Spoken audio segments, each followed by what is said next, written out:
আজকে আপনাদের সাথে কথা বলবো ব্রায়ানা ওয়েস্টের লেখা দ্য মাউন্টেন ইজ ইউ বই নিয়ে। এই বইটি আপনাদের দিকে চিৎকার করে না যে তুমি খারাপ, তুমি পারছো না, তোমার দোষ, এভাবে না। এই বই খুব নরমভাবে আপনাকে বুঝিয়ে দেয় যে আপনাকে আটকে রাখার জন্য আপনি নিজেই দায়ী। এই বই আপনার সামনে তুলে ধরবে সেই সকল সত্যগুলো যেগুলো আপনি এতদিনে এড়িয়ে চলছিলেন, সে আত্মবিধ্বংসী অভ্যাসগুলো বা সেই অভ্যাসগুলো যা আপনার উন্নতির জন্য প্রয়োজন কিন্তু আপনি তা করতে পারছেন না কোনো একটা পাহাড় বা আপনার মধ্যকার কোনো একটা বাধার কারণে। সে সব কিছু এই বই আপনার সামনে খুব সুন্দরভাবে উপস্থাপন করে দেয়। ব্রায়ানা এই বইতে খুব সুন্দরভাবে উপস্থাপন করেছেন যে হয়তো যে অভ্যাস বা যে কিছু একসময় আপনাকে বাঁচিয়ে রেখেছিল সেগুলো একসময় আপনার জন্য ধ্বংসী বা বিধ্বংসী হতে পারে, আপনার লাইফ সে নষ্ট করে দিতে পারে। সেগুলোকে কিভাবে উপলব্ধি করতে হবে, অ্যাট দ্য সেম টাইম আপনি কিভাবে তা উতরিয়ে নিজের জীবনে সফলতা লাভ করতে পারেন। এই লেখকের লেখা কবিতার মতো, তবে এমন না যে বোঝা যায় না।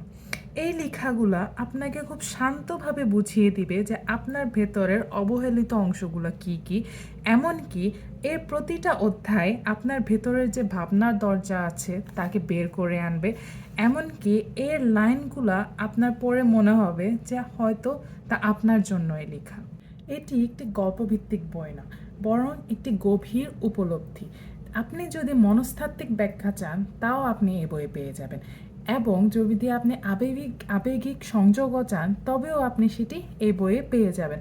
আর যদি আপনার বারবার একই ভুল করা বন্ধ করার শক্তি থাকে তাও এই শক্তিটা আপনি এই বইয়ের কাছ থেকে পাবেন।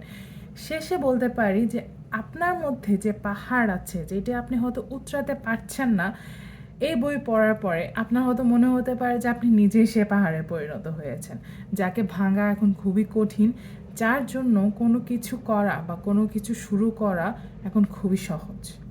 শেষমেশ একটা কথাই বলবো, যারা কোথাও একটা আটকে আছেন, শুরু করবেন করেও করতে পারছেন না, কোনো একটা নিরাময়ের পথ খুঁজছেন, যারা তাদের ব্যথাকে লক্ষ্যে পরিণত করতে চান বা শক্তিতে বদল করতে চান, তাদের জন্য এটি একটি অসাধারণ বই। এই বই আপনার দৃষ্টিভঙ্গি পরিবর্তন করে দিবে এবং আপনাকে একটি নতুন মানুষ হিসেবে দুনিয়াতে পুনরায় উপস্থাপন করবে। তাই অবশ্যই আমার রেকমেন্ডেশন থাকবে যে আপনারা Brianna ওয়েস্টের the mountain is you অবশ্যই পড়ে দেখবেন।